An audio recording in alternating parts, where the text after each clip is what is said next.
오늘은 구원의 기쁨을 이루어가라라는 말씀의 제목으로 함께 은혜를 나누도록 하겠습니다. 우리 옆에 사람과 이렇게 인사하겠습니다. 구원의 기쁨을 이루어갑시다. 구원의 기쁨을 이루어갈 수 있는 귀한 은혜의 시간이 되시기를 축복합니다. 오래전에 그 시골에서 교회를 다니던 어떤 한 노인이 있었습니다. 열심히 반년 동안 이제 교회를 열심히 다녔는데요. 그러다가 이제 교회를 다니지 않는 거예요. 그래서 이제 목사님이 이제 신방을 갔습니다. 그래서 할아버지, 교회를 열심히 다니시다가 왜 이제는 교회를 나오시지 않는 거예요? 이렇게 물었더니 할아버지가, 목사님, 내가 처음 교회 나갈 때 뭐라고 그랬습니까? 예수를 믿으면 구원을 얻는다고 그랬지요? 이제 이렇게 묻는 거예요. 그랬더니 목사님이, 그렇고 말고요, 예수 믿으면 구원을 얻지요. 분명히 그렇게 말했습니다. 그랬더니 할아버지가 이렇게 얘기하는 거예요. 그런데 내가 반년 동안 부지런히 교회를 다녔지만 구원을 얻기는커녕 오원도 못 얻단 말이에요. 이렇게 얘기를 하는 거예요. 우리가 생각하는 그 구원과 이 할아버지가 생각하는 그 구원이 달랐던 거죠. 그래서 우리가 구원받았다는 게 뭘까요? 우리가 곰곰이 생각해 보면 분명히 이건 아니라는 거예요. 그렇죠? 구원은 죽을 수밖에 없던 우리가 예수 그리스도의 그 십자가의 사랑으로 사망에서 생명으로 옮겨지는 그 위대한 사건인 줄 믿습니다. 그래서 우리가 성경을 읽다 보면 구원이라는 이제 단어가 다양하게 사용되어지고 있는 것을 보게 됩니다. 먼저 에베소서 2장 8절 말씀을 함께 선포하도록 하겠습니다. 읽겠습니다. 시작. 너희는 그 은혜에 의하여 믿음으로 말미암아 구원을 받았으니 이것은 너희에게서 난 것이 아니요 하나님의 선물이라. 구원을 받았다라고 말하고 있습니다. 그러니까 우리가 이미 구원을 받았다라는 얘기예요. 그럼 두 번째 말씀 한번 볼까요? 자, 빌립보서 2장 12절 말씀 함께 선포합니다. 그러므로 나의 사랑하는 자들아, 너희가 나 있을 때뿐 아니라 더욱 지금 나 없을 때에도 항상 복종하여 두렵고 떨림으로 너희 구원을 이루라. 너희 구원을 이루라는 것은 아직까지 완전히 이루지 못한 것 같은 그런 생각이 듭니다. 그렇죠? 그리고 세 번째, 디모데후서 4장 18절 말씀 함께 읽겠습니다. 시작. 주께서 나를 모든 악한 일에서 건져내시고 또 그의 천국에 들어가도록 구원하시리니 그에게 영광이 세세 무궁토록 있을지어다. 아멘.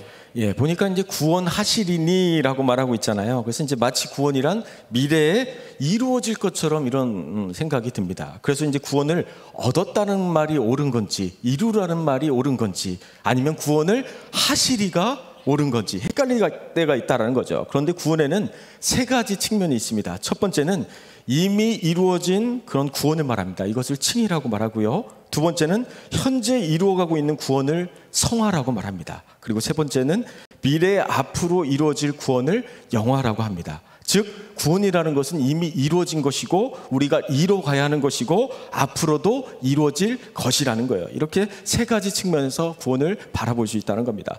데이비드 폴린슨의 일상의 성화라는 책을 보면 성화에 대해서 이렇게 이야기하고 있습니다. 우리 함께 읽도록 하겠습니다. 시작. 우리가 거룩해져 간다는 것, 즉 성화는 우리의 신앙이 단순 명료해지며 더 명확해지며 삶에 더 깊이 뿌리내리는 것이다. 하나님을 더 구하게 되고 더 이해하게 되고 더 사랑하게 된다. 뿐만 아니라 인생, 자기 자신, 그리고 타인에 대한 이해도 더 깊어진다. 다른 사람의 삶이 더 중요해지고 타인을 진심으로 생각하고 걱정하게 되어 더 도와주고 싶어진다. 성화는 단순히 우리가 성경을 몇 독했기 때문에 거룩해지는 게 아니에요. 우리가 기도를 몇 시간 했다고 거룩해지는 것이 아니라 우리가 거룩해져 간다는 것은 하나님을 더 구하게 되고 하나님을 더 이해하게 되고 하나님을 더 사랑하게 되어진다라는 거예요. 그럴 때 우리의 삶에 어떤 열매가 맺힙니까? 사랑과 희락과 화평과 오래 참음과 자비, 양성, 충성, 절제, 온유라는 성령의 9가지 열매가 맺혀지는 줄 믿습니다. 오늘 우리가 함께 읽은 그 빌립보서 말씀은 이제 바울이 이제 감옥에서 이제 편지를 썼다고 해서 옥중서신이라고 부릅니다. 지금 바울의 눈앞에 놓인 그런 상황들만 본다면 불평과 절망 속에서 지내야 하는데 바울은 계속해서 뭐라고 말씀하고 있습니까? 기뻐해야 된다라고 계속해서 이야기하고 있습니다. 오늘 우리가 함께 읽은 빌립보서의 그 본문 말씀을 보면 기뻐하라는 말이 몇 번이나 지금 반복되고 있습니까? 잘 이제 보신 분들은 알겠지만 4번이나 기뻐하라고 말씀하고 있습니다. 바울은 대체 감옥에 갇혀서 죽을 날을 바라보고 있는 그런 상황 가운데 왜 자꾸만 기뻐하라고 말씀하고 있는 걸까요? 그것은 우리가 어떤 절망적인 상황에 있을지라도 기뻐할 수 있는 그 이유는 바로 구원의 기쁨을 가졌기 때문이라는 거예요. 하늘의 그 영생을 얻었기 때문이라는 거예요. 그래서 이 기쁨은 어떤 환경과 조건이 채워져야만 누릴 수 있는 것이 아니라 오직 예수 그리스도 안에서만 누릴 수 있는 기쁨인 줄 믿습니다.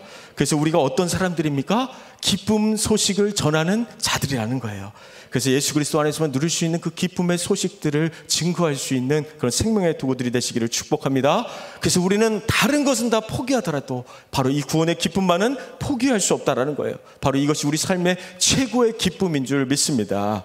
우리 옆에 사람에게 이렇게 이야기합시다. 구원의 기쁨을 빼앗기지 맙시다. 예. 이 구원의 기쁨을 빼앗기지 않으려면 우리가 해야 할 일이 있습니다. 어떻게 하면 됩니까? 항상 기뻐하는 거예요. 쉬지 말고 기도하는 거예요. 범사에 감사하는 거예요. 이것이 하나님의 뜻인 줄 믿습니다. 그렇다면 우리가 어떻게 그 구원의 기쁨을 계속해서 이뤄갈 수 있을까요? 첫 번째, 구원의 기쁨을 이뤄가기 위해서는 항상 복종해야 합니다. 12절 말씀 함께 읽도록 하겠습니다. 시작. 그러므로 나의 사랑하는 자들아, 너희가 나 있을 때뿐 아니라 더욱 지금 나 없을 때에도 항상 복종하여 두렵고 떨림으로 너희 구원을 이루라. 예, 우리가 인생을 살아가는 데 있어서 하나님 앞에 한두 번만 복종하는 것이 아니라 어떻게 복종하라고요? 항상 복종을 하는 거예요. 그러면 항상이라는 것은 우리 힘으로 할 수 있는 건가요? 아니면 할 수 없는 건가요? 우리 힘으로 할 수 없는 거예요. 그래서 우리가 항상 복종한다는 것은 바로 주님께서 도와주셔야 되고 성령께서 역사하셔야 되고 우리 힘으로 할 수 없기 때문에 날마다 주님의 은혜를 구해야 되는 줄 믿습니다. 그래서 누가 있든지 없든지 누가 보든지 안 보든지 하나님 앞에서만 우리가 늘 진실되고 늘 하나님 앞에서 정직하게 살아가는 것이 너무나 중요하다는 거예요. 우리가 이렇게까지 복종해야 될 이유가 무엇입니까? 우리 빌립보서 2장 8절의 말씀 함께 선포하도록 하겠습니다. 시작. 사람의 모양으로 나타나사 자기를 낮추시고 죽기까지 복종하셨으니 곧 십자가에 죽으심이라. 예, 예수님께서 구원을 이루시기 위해서 자기를 낮추시고 어떻게 복종하셨다고요? 죽기까지 복종하셨다는 거예요. 그래서 우리는 오늘도 죽고 내일도 죽고 또 죽고 아멘 할 때까지 죽고 계속 죽는 거예요. 그래서 내가 그리스도와 함께 십자가에 못 박혔나니 그런즉 이제는 내가 산 것이 아니요 오직 내 안에 그리스도께서 사신 것이라. 아멘. 자, 따라합니다. 내가 죽어야 산다. 내가 죽어야 산다. 예, 우리 교회도 우리 가정도 우리 자녀들도 내가 죽어야 사는 거예요. 나는 죽고 오직 예수로만 사는 그런 믿음의 삶을 누리시게 되기를 축복합니다. 우리 12절 말씀을 이어서 보면 그 구원을 어떻게 이루어가야 한다라고 말씀하고 있습니까? 두렵고 떨림으로 구원을 이루어가야 한다고 말씀하고 있습니다. 그렇다면 두렵고 떨림으로 구원을 이루어간다는 것은 무슨 말씀일까요? 그건 쉽게 말해서 구원받은 거룩한 백성처럼 계속해서 하나님의 뜻을 구하고 변화된 삶을 살기 위해 행하고 실천하라는 그런 의미가 있습니다. 왜냐하면 우리가 예수를 믿고 우리가 구원받았다고 해서 우리의 삶이 어느 순간에 갑자기 예수님의 그 성품이 되고 막 그러진 않아요. 그렇죠? 우리 안에 있는 옛 사람이 옛 자아가 언제 어디서 어떻게 튀어나올지 모르는 그런 연약함들을 누구나 다 가지고 있다는 거예요. 그래서 천국 가는 그날까지 예수님 도와주세요, 예수님 불쌍히 여겨주세요, 예수님 살려주세요, 그러면서 날마다 그 은혜를 구해야 되는 줄 믿습니다. 나의 힘으로 할 수 없음을 구하며 두렵고 떨림으로 그렇게 구원을 이뤄갈 수 있는 저와 여러분이 되시기를 축복합니다. 우리 옆에 사람들을 한번 보시겠습니까?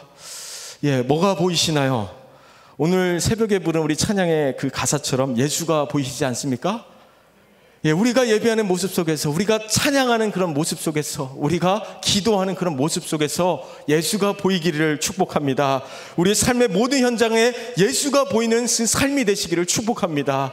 우리 삶의 가장 큰 두려움이고 위기는 우리 삶에 예수님이 보이지 않을 때라는 거예요. 그래서 우리의 모습을 통하여 예수님만 드러내고 예수님만 나타낼 수 있는 그런 믿음의 삶을, 믿음의 길을 걸어가시기를 축복합니다. 40대가 되면 자기 얼굴에 책임을 져야 한다라는 말이 있습니다. 이것은 이제 유명한 미국의 링컨 대통령이 이제 한 말인데요. 저도 요즘 얼굴에 책임을 너무 안 진 것 같아가지고 얼굴에 어제 그 팩도 좀 바르고 관리를 좀 하고 나왔습니다. 좀 달라 보이죠? 예, 30대까지는 자기 부모님 탓을 할 수 있어요. 30대까지는. 그런데 40대부터는 부모님 탓을 할 수 없다라는 거예요. 그래서 이제 따라합니다. 이제부터는 이제부터는 내 얼굴은 내가 책임진다. 내가 책임진다. 그래서 우리는 얼굴에 뭔가 바르고 계속 바르고 자꾸 바를 때 우리 얼굴이 어떻게 됩니까?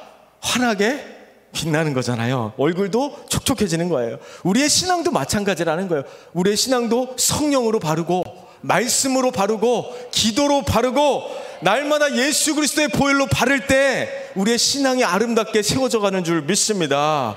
사랑하는 성도 여러분, 구원을 이루어가는 삶이란 무엇일까요? 예를 들어서 어떤 사람이 술을 한 잔 먹습니다. 그리고 또 먹고 또 먹고 한 잔 먹고 두 잔 먹고 세 잔 먹고 언제까지 먹을까요? 5잔까지 먹을까요? 계속 먹고 그렇게 술을 계속해서 먹다 보면 어떤 현상이 일어납니까? 어떤 현상이 나타나요? 술의 능력이 나타나게 돼 있다는 거예요. 용기가 없던 남자가 갑자기 어떤 여자에게 사랑을 막 고백한다든가 어떤 사람을 막 개로 막 변신시키기도 해요. 술 먹으면 뭐가 된다고 하죠? 개가 된다고 하잖아요. 이 모든 것이 다 술이 들어갔기 때문에 능력이 나타난다는 거예요. 이와 마찬가지로 성령이 우리에게 부어지면 어떤 능력이 나타납니까? 오직 성령이 너희에게 임하시면 너희가 권능을 받고 예루살렘과 온 유대와 사마리아와 땅끝까지 이르러 내 증인이 되리라는 거예요. 성령이 임하면 그런 권능이 나타난다라는 거예요. 성령이 임하면 예수님을 전하는 그런 증인이 된다라는 거예요. 구원을 이루어간다는 삶이란 무엇이냐면 우리 안에 바로 구원받은 그 삶이 증거로 나타난다는 거예요. 콩을 심었으면 콩이 나와야 하는 거예요. 그렇죠? 영원한 생명이 심겨졌으면 영원한 생명이 어떻게 돼요? 나타나야 된다는 거예요. 그런 영원한 생명을 전할 수 있는 생명의 도구들이 되시기를 축복합니다. 우리는 하나님께 항상 순종하는 것이 너무나 중요하다는 것을 알고 있지만 때로는 순종하지 못할 때가 더 많이 있는 것 같습니다. 어떤 한 아들이 아버지에게 이렇게 물었습니다. 아버지, 왜 이렇게 흰머리가 나는 거예요? 이렇게 물었어요. 그랬더니 아버지가 대답했습니다. 그것은 네가 말을 안 들어서 그래. 네가 말을 안 들을 때마다 흰머리가 하나씩 나는 거야. 그랬더니 아들이 이렇게 말했습니다.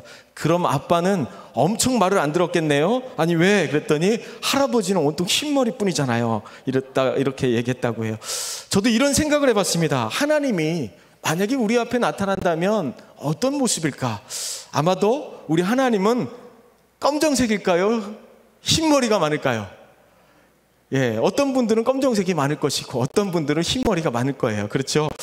우리 옆에 사람에게 이렇게 한번 권면합시다. 하나님 흰머리 안 생기게 순종하는 삶을 삽시다. 우리는 매년 새해가 되면 막 새벽 예배도 드리고 막 성경도 몇 독하고 하나님 앞에 이렇게 이제 신앙생활 하겠습니다라고 믿음으로 이제 결단합니다. 그런데 그 결심이 며칠 갑니까? 3일 가요. 3일. 그렇죠. 작심 3일이라고 합니다. 이상하게 3일만 지나면 꼭 4일째부터 무슨 일이 생겨요. 그렇죠? 열심히 하려고는 했는데 꼭 4일 날이 무슨 일이 생기는 것을 보게 됩니다. 우리가 하나님 뜻대로 더 사랑해야 되겠다, 더 용서해야 되겠다, 더 열심히 헌신해야 되겠다, 이런 이제 결단들을 하는데 그렇게 잘 안 되는 것을 보게 됩니다. 왜냐하면 우리 안에 하나님의 뜻을 거스리는 죄의 본성 때문에 우리는 더 불순종할 때가 더 많다는 것이죠. 그래서 사도 바울은 순종하는 삶을 살아가기 위해서 결단하라고 말하고 있지 않아요. 그럼 뭐라고 말하고 있습니까? 우리 13절의 말씀 함께 읽도록 하겠습니다. 시작. 너희 안에서 행하시는 이는 하나님이시니 자기의 기쁘신 뜻을 위하여 너희에게 소원을 두고 행하게 하시나니. 누가 행하신다고 말씀하고 있습니까? 너희 안에 행하시는 하나님이시라고 말하는 거예요. 내가 아니라 하나님이 한다는 거예요. 내가 결단하는 것이 아니라 누구의 능력으로 하는 거예요? 하나님의 능력으로 하는 거예요. 여기서 행하신다라는 뜻은 강력하게 효과적으로 일한다라는 뜻이 있습니다. 그래서 순종하기 싫어하는 우리의 죄성을 믿고 결단할 것이 아니라 우리 안에 강력한 에너지를 공급하시고 역사하시는 그 하나님의 능력으로 우리가 살아가야 된다는 거예요. 그래서 신앙생활은 우리의 능력으로 되는 것이 아니라 하나님께서 부어주시는 그런 강력한 능력으로 이루어지는 줄 믿습니다. 우리가 처음 신앙생활하고 나서 이제 술, 담배 하시던 분들이 처음에는 막 이제 끊어보려고 노력을 하다가 잘 안 되던 분들이 갑자기 성령께서 강권하시고 역사하실 때 술, 담배가 뚝 하고 끊어졌다라고 그렇게 간증하는 분들이 많이 있습니다.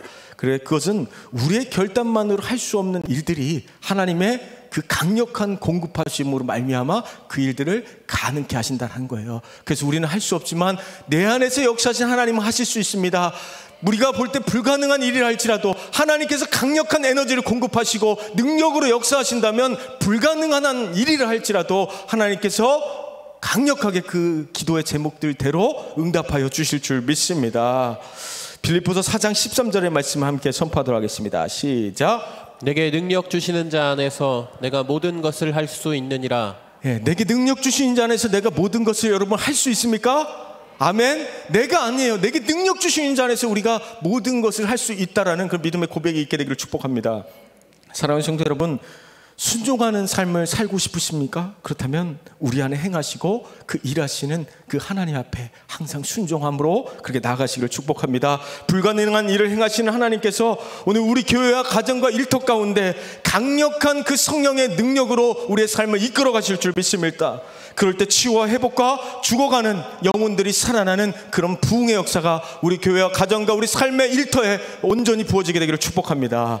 두 번째로, 구원의 기쁨을 이뤄가기 위해서는 원망과 시비가 없어야 합니다. 우리 14절의 말씀 함께 읽도록 하겠습니다. 시작. 모든 일을 원망과 시비가 없이 하라. 사도 바울은 구원의 기쁨을 누리기 위해서 모든 일을 어떻게 해야 된다라고 말씀하고 있어요? 원망과 시비가 없이 해야 된다라는 거예요. 오래전에 어떤 교회에서 성찬식을 하는데 파리 한 마리가 포도주에 빠진 거예요. 그래서 이제 교회에서 많은 논쟁들이 있는 거예요. 이 파리가 포도주에 빠졌기 때문에 이 파리는 거룩해진 거다, 아니다, 그렇다, 아니다, 막 그렇게 싸우다가 교회가 갈라졌다는 얘기가 있습니다. 그러니까 포도주에 빠진 그 파리는 건져내면 되는 거예요. 그렇죠? 그리고 그 포도주는 그냥 버리고 새로 따라내기만 하면 되는 거예요. 이런 말도 안 되는 일들 때문에 시비와 그런 다툼들이 생긴다라는 거예요. 본질은 변한 것이 없어요. 그렇죠? 우리 삶 속에 본질이 아닌 것 때문에, 이런 사소한 문제 때문에 얼마나 원망과 시비가 우리 삶 속에 나고 있냐는 거예요. 그래서 우리 날마다 예수 그리스도 안에서 하나님, 이런 시비와 원망이 일어나지 않도록 늘 예수님 마음으로 이 문제들을 온전히 해결할 수 있도록 인도해달라고 늘 그런 연약함을 구하시기를 축복합니다. 구약 성경을 보면 이스라엘 백성들이 홍해를 가르고 나올 때만 해도 우리를 구원하신 그 은혜에 막 찬양하면서 기뻐하면서 춤을 췄습니다. 그런데 출애굽한 그 이후에 광야에서 생활이 너무나 힘들고 너무나 고달프니까 하나님을 원망하기 시작했다는 것을 보게 됩니다. 하나님의 인도하심을 온전히 신뢰하지 못했을 때 이스라엘 백성들의 입술에서는 원망과 불평이 나왔다는 거죠. 인간적인 생각으로는 분명히 이해가 됩니다. 풀 한 폭이 나지 않는 그런 황무지 같은 광야에서 언제까지 기약도 없는 그 길을 걸어갈 때 그 어느 누가 원망과 시비가 없이 순종함으로 하나님의 뜻을 따를 수 있냐라는 거예요. 왜 하나님께서는 굳이 이스라엘 백성들을 이렇게 물도 없고 양식도 없는 광야에서 40년 동안이나 훈련을 받게 하셨을까요? 하나님의 백성은 자기 힘으로 살지 않고 오직 하나님께서 주시는 것으로 살기를 원하셨기 때문에 그렇습니다. 그 하나님의 힘으로 하나님이 먹이시고 입히시는 분이 바로 하나님이시라는 그들이 깨닫게 하기를 원하셨다는 거예요. 그렇기 때문에 사도 바울은 빌립보 교인들을 통해 하나님의 기쁘신 뜻을 성취하기 위해서 무엇보다도 공동체 내에 뭐예요? 하나님의 능력이 임해야 되는 것이고 모든 일을 할 때 원망과 시비가 없어야 된다라고 그렇게 말씀하고 있다는 거예요. 그런 삶을 산다는 것은 하나님을 끝까지 신뢰하겠다라는 거예요. 원망하지 않고 우리가 불평하지 않겠다라는 것은 하나님의 뜻을 끝까지 내가 따라가겠다라는 거예요. 그래서 우리 삶에 원망과 불평이 생기지 않도록 늘 하나님을 끝까지 신뢰하시고 하나님을 따라갈 수 있는 그런 믿음의 삶을 살아가시기를 축복합니다. 우리 15절의 말씀 함께 선포하도록 하겠습니다. 시작. 이는 너희가 흠이 없고 순전하여 어그러지고 거스르는 세대 가운데서 하나님의 흠없는 자녀로 세상에서 그들 가운데 빛들로 나타내매. 여기서 어그러졌다라는 것은 뭔가 이렇게 틀어졌다라는 거예요. 그렇죠? 그래서 틀어진 그 세대, 어그러진 세대라고 이제 표현을 하고 있는데요. 그래서 이 세대가 너무나 악하기 때문에 우리가 길이요 진리요 생명이신 그 복음의 말씀을 전한다 할지라도 그들은 어그러져 있는 세대이기 때문에 그 복음을 받아들이지 않는다라는 거예요. 문제는 하나님께서 우리에게 요구하시는 것은 어그러진 그 세대 가운데 흠없는 자녀로서 우리가 세상에 물들지 않고 빛의 자녀로 살아가기를 원하신다는 거예요. 그래서 우리가 빛의 자녀로서 우리가 가는 곳곳마다 정말 회복이 있을지어다 빛의 자녀가 있는 곳에 치유가 있게 되기를 축복합니다. 빛의 자녀로서 세상을 변화시킬 수 있는 하나님의 자녀로 그렇게 살아가기를 원하신다는 거예요. 그렇다면 어그러지고 쓰러지는 그 세상에서 하나님의 흠없는 그 자녀로 살아가기 위해서 우리는 어떻게 살아가야 합니까? 무엇을 붙잡아야 합니까? 그건 16절의 말씀에서 이렇게 이야기하고 있습니다. 함께 선포합니다. 생명의 말씀을 밝혀 나의 다름질이 헛되지 아니하고 수고도 헛되지 아니하므로 그리스도의 날에 내가 자랑할 것이 있게 하려 함이라. 예, 생명의 말씀을 밝힌다라고 이야기하고 있습니다. 여기서 생명의 말씀을 밝힌다라는 것은 붙잡다라는 뜻이 있거든요. 그래서 다시 말해서 하나님을 우리가 바라보면서 우리가 어떻게 된다는 거예요? 무엇을 붙잡아야 된다는 거예요? 하나님의 말씀을 붙잡아야 된다는 거예요. 어그러진 이 세대 가운데 우리가 할 수 있는 가장 큰 무기가 무엇입니까? 하나님의 말씀을 붙잡고 살아가는 것인 줄 믿습니다. 우리가 어떻게 흠없는 자녀로 살아갈 수 있습니까? 그것은 우리가 하나님의 말씀을 붙잡았을 때 우리가 그렇게 거룩한 하나님의 자녀가 되는 줄 믿습니다. 하나님의 흠없는 자녀로 살아간다는 것은 생명의 말씀을 붙잡는다라는 거예요. 누가 예수 그리스도의 생명을 밝히 보여줄 수 있습니까? 그것은 생명의 말씀을 전하는 바로 우리 하나님의 자녀들이 그렇게 살아갈 수 있다라는 거예요. 이 세상에서 하나님 말씀을 잡았기 때문에 얼마나 많은 손해를 봅니까? 하나님 말씀대로 살아가기 위해서 얼마나 많은 그런 희생과 얼마나 많은 그런 아픔들이 있습니까? 그럼에도 불구하고 우리가 붙잡은 말씀이 진리의 말씀이라면, 생명의 말씀이라면 그 말씀을 포기할 수 없다라는 거예요. 생명의 말씀은 말 그대로 생명이라는 거예요. 생명은 너무나 소중한 것이지 않습니까? 그렇기 때문에 그 생명을 여러분 끝까지 붙잡게 되기를 축복합니다. 이 어그러진 세대를 향해 생명의 말씀을 전하는 거예요. 죽어가는 영혼들을 향해 생명의 말씀을 전할 때 그 영혼들이 살아나는 그런 믿음의 역사가 일어나시기를 축복합니다. 모든 성도들의 생명의 말씀을 붙잡고 생명의 말씀을 선포할 때 그렇게 거룩한 하나님의 흠없는 자녀로 그렇게 온전해지게 될 줄 믿습니다. 반주 한번 해주시겠습니까? 이렇게 우리 함께 고백하면서 나갔으면 좋겠습니다. 사랑하는 성도 여러분, 우리가 말씀을 들으면서 바울은 감옥 안에 갇혀 죽음을 앞둔 그런 상황 속에서도 어떻게 그렇게 기뻐하는 삶을 살 수 있었을까요? 그것은 생명조차 우리를 위해 아끼지 않았던 예수님을 향한 놀라운 그 영원한 기쁨을 맛보았기 때문이라는 거예요. 그 영원한 기쁨을 우리도 맛보기 원합니다. 예수 그리스도를 통해 누렸던 그 기쁨을 우리도 누리기를 원합니다. 사람들은 언젠가는 죽습니다. 그런데 뭐가 문제입니까? 예수를 믿지 못하고 죽는 것이 문제예요. 왜냐하면 예수 안 믿으면 지옥이라는 거예요. 죽음은 멀리 있지 않습니다. 오늘 밤이라도 부르시면 오늘이라도 우리는 가야 하는 거예요. 모든 일들을 내려놓고 먼지 털듯이 툭툭 털어버리고 가는 거예요. 하나님께서 오늘 밤 우리를 부르셔서 오늘 무엇을 하다가 왔냐고 물으시면 우리는 뭐라고 말할 수 있을까요? 내가 만난 가까운 가족과 이웃들에게 여러분 구원의 기쁨을 전하셔야 된다는 거예요. 영원한 생명을 전하시지 않겠습니까? 오늘 내가 복음을 반드시 전해야 될 사람이 있는데 그 복음을 듣지 못하고 오늘 밤 그 영혼이 떠나간다면 이것만큼 안타까운 일이 어디 있겠냐라는 거예요. 영혼이 반드시 구원받고 영원한 생명을 누리기를 원하시는 그 하나님 아버지 마음으로 오늘도 복음을 전하고 그 생명의 말씀을 붙잡고 살아가는 저희들이 되기 원합니다. 우리 가운데 복음에 대한 확신과 영혼 구원에 대한 열정이 살아나게 하여 주시옵소서. 우리가 붙잡고 가는 그 생명의 말씀이 오늘도 죽어가는 그 영혼들을 살리는 생명의 말씀이 될 수 있도록 인도하여 주시옵소서. 이 엇그러지고 하나님 거스르는 이 세대 가운데 생명의 말씀을 전하는 빛의 자녀들로 살아가게 해달라고, 그런 생명의 역사를 누리는 삶이 되게 해달라고 주여 삼창하시고 우리 함께 통성으로 기도하면서 나가도록 하겠습니다.